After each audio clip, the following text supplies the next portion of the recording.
Naruto 20 साल पहले के कोनोहा में वापस आ गया था। पोस्ट होकेगे युग में ओत्सुत्सुकी क्लैन के बड़े आक्रमण से पूरा निंजा वर्ल्ड ढह गया था। सस्के ने बोरुतो की रक्षा करते हुए अपने प्राण त्याग दिए। कवाकी भी बच नहीं सका। मरने से पहले उसने पहले से डेकोकुतन में सील किए गए नारुतो को मुक्त कर दिया। कई वर्षों बाद बोरुतो ने जब नारुतो को देखा तो उसे लगा मानो निंजा दुनिया की आखिरी उम्मीद उसके सामने खड़ी है। उसने अपनी आखिरी चक्रा शक्ति का उपयोग करके रिनेगेन की निषिद्ध तकनीक चलाई, जिससे नारुतो की आत्मा को अतीत के किसी समय में भेज दिया गया। बोरुतो अंततः चक्र समाप्त होने से मर गया। जब नारुतो ने दोबारा आंखें खोली, वह खुद को एक अंधेरे जंगल में पाया। उसके हाथों में एक स्क्रॉल था। वह कोनोहा की स्क्रोल ऑफ सील्स थी। उसके सामने की खाली जगह में घायल पड़े इरुका शिक्षक और उस पर हमला करने जा रहे मिजुकी खड़े थे। नारुतो पूरी तरह से भ्रमित था, लेकिन दृश्य की सच्चाई ने उसे यकीन दिला दिया कि यह कोई सपना नहीं था। बोरुतो ने अपनी जान देकर उसे उस रात वापस भेजा था जब उसने स्क्रोल ऑफ सील्स चुराई थी। अपने बेटे बोरुतो को याद करते हुए नारुतो की आंखों से आंसू झरने लगे। इसी दौरान मिजुकी ने फूमा शुरिकेन लेकर इरुका पर वार किया। ठीक उसी पल नारुतो अचानक इरुका के सामने आ खड़ा हुआ। बाएं हाथ से मिजुकी का हाथ पकड़ा और दाएं हाथ से एक शक्तिशाली रसेंगान छोड़ा जो सीधे उसके सीने पर लगा। इरुका सामने के नीले चाक्रा बॉल को देखकर दंग रह गया। थर्ड होकागे हिरुजेन ने जब यह दृश्य अपने क्रिस्टल बॉल से देखा तो वह भी स्तब्ध रह गए। नारुतो को मिनाटो की रसेंगन तकनीक आती थी। मिजुकी दर्द और निराशा में चिल्लाते हुए दूर जा गिरा। सुबह की धूप नारुतो के चेहरे पर पड़ रही थी। इरुका उसकी पीठ की ओर देखते हुए सोच में डूब गया। दिन में वही लड़का जो कक्षा का सबसे कमजोर छात्र था अब इतना भरोसेमंद योद्धा बन गया था। भले ही उसे पता नहीं था कि नारुतो के साथ क्या हुआ है, लेकिन उसे लगा कि शायद वह सच में होकागे बन सकता है, जैसे अपने पिछले जीवन में। उसने अपनी फोरहेड प्रोटेक्टर नारुतो को दी और कहा,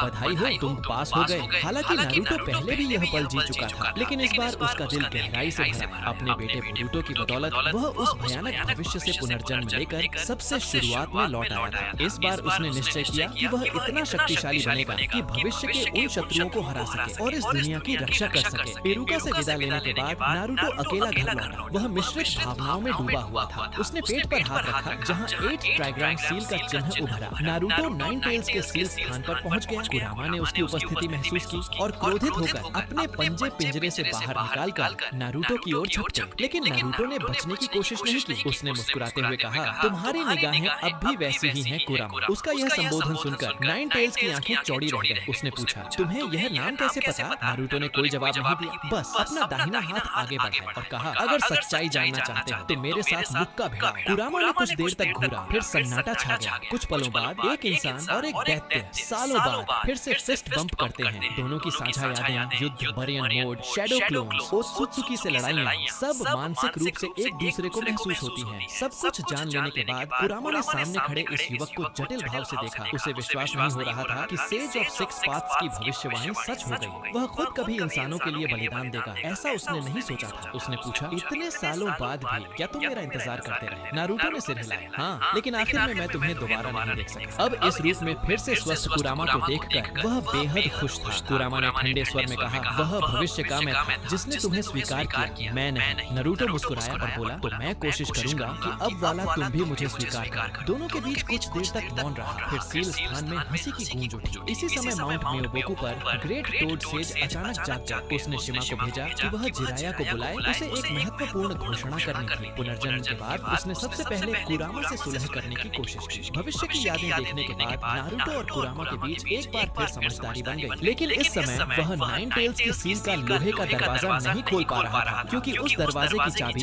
अभी जिराया के पास थी। सामान्य समय रेखा के अनुसार अभी तक नारुतो की मुलाकात जिराया से हुई ही नहीं थी। उसने सेज मोड को सक्रिय करने की कोशिश की, लेकिन दरवाजे के आर पार रिसने वाला कुरामा चक्र केवल आधे अधूरे स्पिरिट मोड के लिए पर्याप्त था। यह भविष्य के दुश्मनों के लिए तो बेअसर था, पर अभी के कोनोहा गांव के हालात में काफी था। ओत्सुत्सुकी क्लैन ज्यादातर तैजुत्सु पर निर्भर करती थी, इसलिए इस बार नारुतो ने ठान लिया कि वह अपने तैजुत्सु को और मजबूत करेगा। वह अब दोबारा बारी मोड की वजह से कुरामा को खोना नहीं चाहता था। कुरामा ने उसकी बेचैनी महसूस की और कहा कि उसे इतनी जल्दी नहीं करनी चाहिए। कम से कम अब उन्हें उस कबीले की जानकारी पहले से है। यह एक अच्छी शुरुआत है। नारुतो ने सिर हिलाया। जब तक कुरामा उसके साथ है उसे लगता था वह सब कुछ बदल सकता है। अब जब यह दूसरी जिंदगी है, उसने मुस्कुराकर कहा, तो इसे जल्दी पूरा करते हैं। कक्षा बांटने के समय सब कुछ पहले जैसा ही था। नारुतो ने कोने में बैठी हिनाता को देखा और उसे हाथ हिलाकर अभिवादन किया। हिनाता शर्मा गई और सिर झुका लिया। अपनी पत्नी की उस शर्मीली प्रकृति को जानकर नारुतो खुद को थोड़ा चिढ़ाने से रोक नहीं पाया। उसकी निगाहें अब दूर बैठे सस्के पर पड़ी। वह मन ही मन बोला, बीवी और दोस्त दोनों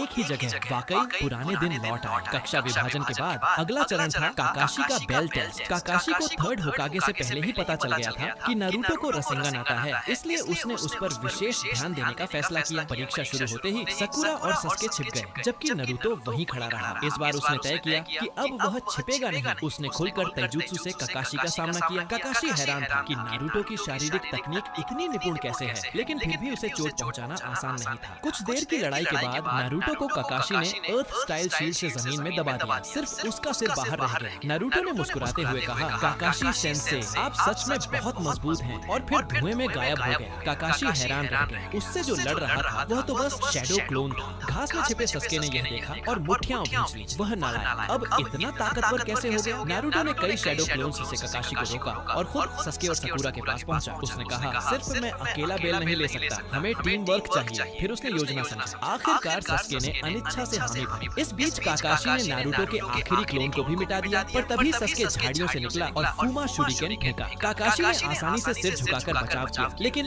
धप वह शुरिकेन असल में नारुतो ही निकला। नारुतो ऊपर की ओर कुनाई फेंकता है। काकाशी फिर से झुककर बचता